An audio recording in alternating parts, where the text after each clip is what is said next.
Hello everybody and welcome to another episode of the Pixel Report. It's been a while since I did one of these. Today I'm just going to be talking about the Game Awards Game of the Year nominations. A fair warning, I haven't played the Final Fantasy VII Remake, but I'm familiar with all the other ones on the list and I've played a handful of them, so I'm going to talk about them in order. I just want to bear in mind that I don't really give a shit about what wins the game of the year, because I think that game award shows or award shows in general are meaningless to people outside of the games industry. Like, obviously it's a great thing to say that you can put on your resume that you worked on a game that won so many awards. That's such a great thing that can get you ahead in the industry. But for most people, it doesn't really matter, because it's not like the game that wins Game of the Year deletes the other game that you love that you felt should have won. So I know that it's the internet and I know that it's gamers, but keep that in mind.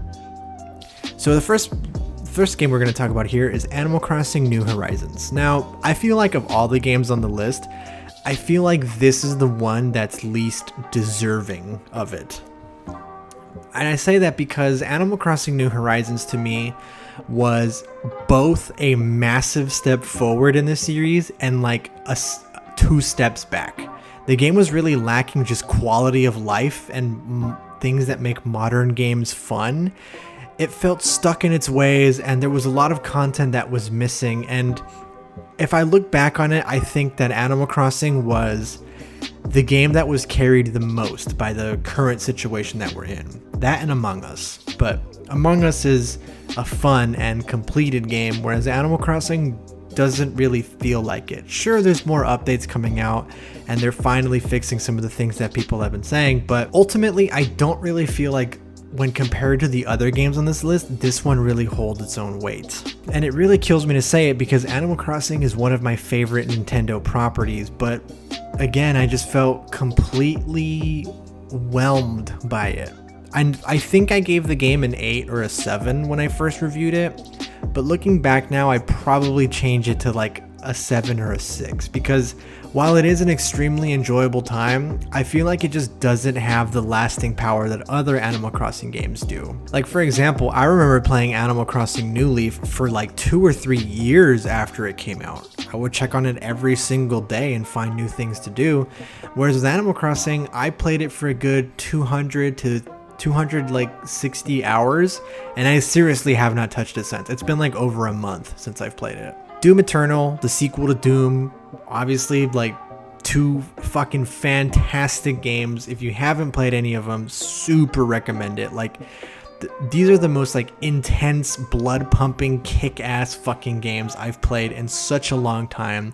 And this, to me, I would not mind if it won. It's such a fun fucking game, just from the stance of like archaic, but it also has no business, you know, having such good lore and having such a good story at the same time. Like, it's the perfect combination. It's a wombo combo. Like, they like like id and Bethesda just are knocking it out of the park with this series. I really do think that these first two games are head and shoulders better than anything Doom related that has come out probably ever, maybe since like the first Doom. These are two fucking great games. Well, Doom Eternal is a fucking great game, and it would be really awesome if it won. Like I said earlier, Final Fantasy VII I didn't play because JRPGs and Final Fantasy isn't really my thing. I'm sure it's great. I'm sure it has a reason to be on here. I know it was pretty divisive because of the story being different, but obviously this is the one I know least about, so whatever. Ghosts of Tsushima is my personal pick. This is the game that I think is going to win Game of the Year because it just had so much hype around it, and a lot of people viewed it as a kind of mouthwash to what The Last of Us Part 2 was, and we'll get to that a little bit later. But for a lot of people, this was a really refreshing game, and a fucking beautiful one too, that had a great story, fantastic gameplay and characters. Everything about it was just extremely solid. You know, the constant updates to make the game so much better. I would not, I mean, this is my pick to win Game of the Year personally. I picked this game up much later when it first released, and I really regret it. But I mean, I had a fucking blast. This game is fantastic, and I hope that anyone who hasn't played it before picks it up because it's really great. I legitimately have a trouble deciding which game I like better between Sekiro or Ghost of Tsushima.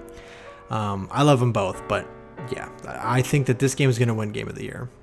Hades is like it's like a roguelike action role RPG game, similar to like Diablo, but it has a little bit more to it. It's made by the same people who made Bastion, and this game is fun as fuck. I had such a great time with it.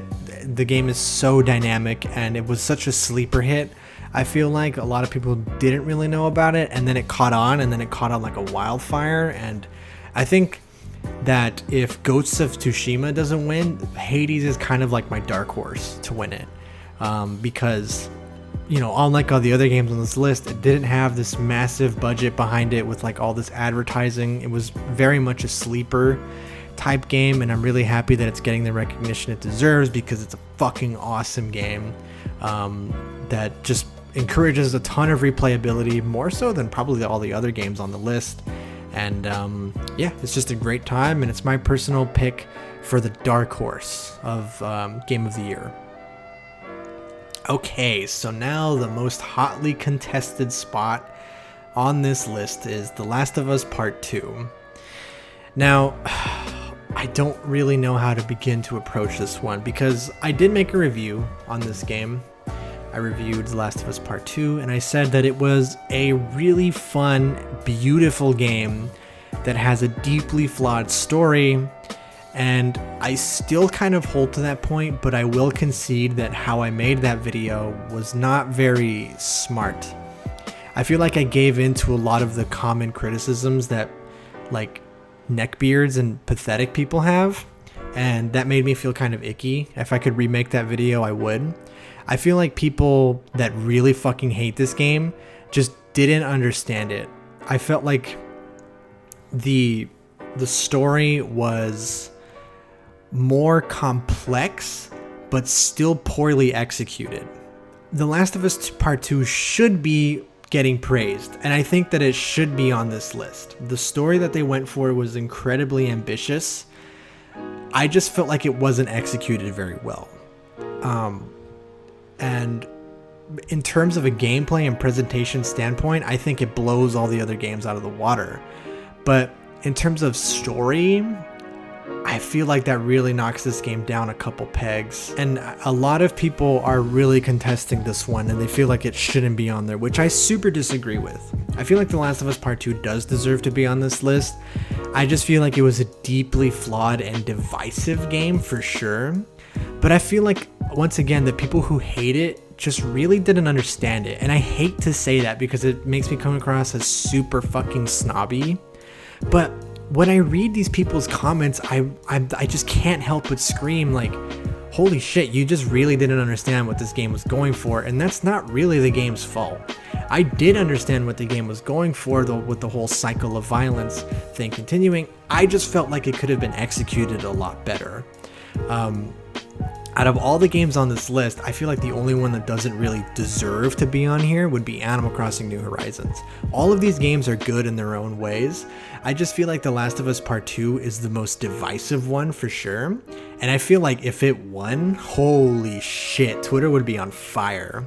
This is another game that I wouldn't really mind if it won. It would make sense to me.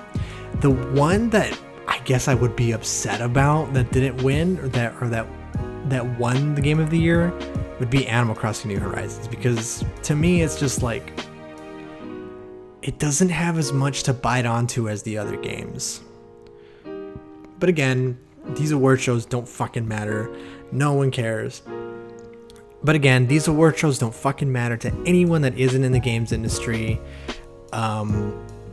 If there was any games that I was upset that they missed or that should have been on here, I would have said like Half-Life Alyx, or Ori and the Will of the Wisps, maybe.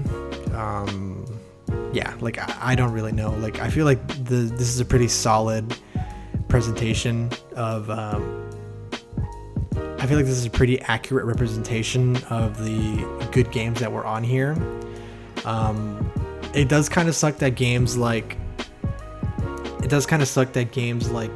Star Wars Star Wars Jedi Fallen Order weren't included in this because of the weird timing. Yeah, overall I feel like this is a pretty good selection. Once again, Ghost of Tsushima is my favorite to win, with Hades as a dark horse, and then I guess I would rank The Last of Us Part 2 to be third favorite to win. Again, keep in mind, these are predictions on what I think is going to win, not what I want to win. If I had it my way, I would have said Ghost of Tsushima number 1, Hades number 2, Doom Eternal number 3. But yeah, so we'll see. I mean, hopefully the world will fucking not catch on fire if The Last of Us Part 2 wins. I know it will, because there's a lot of pathetic man babies out there who really care about these awards for some reason. But anyways, just figured I'd give my 2 cents on the games that were nominated. Thanks for listening to a mentally unstable person ramble on about video games for a while, and I'll see you guys next time.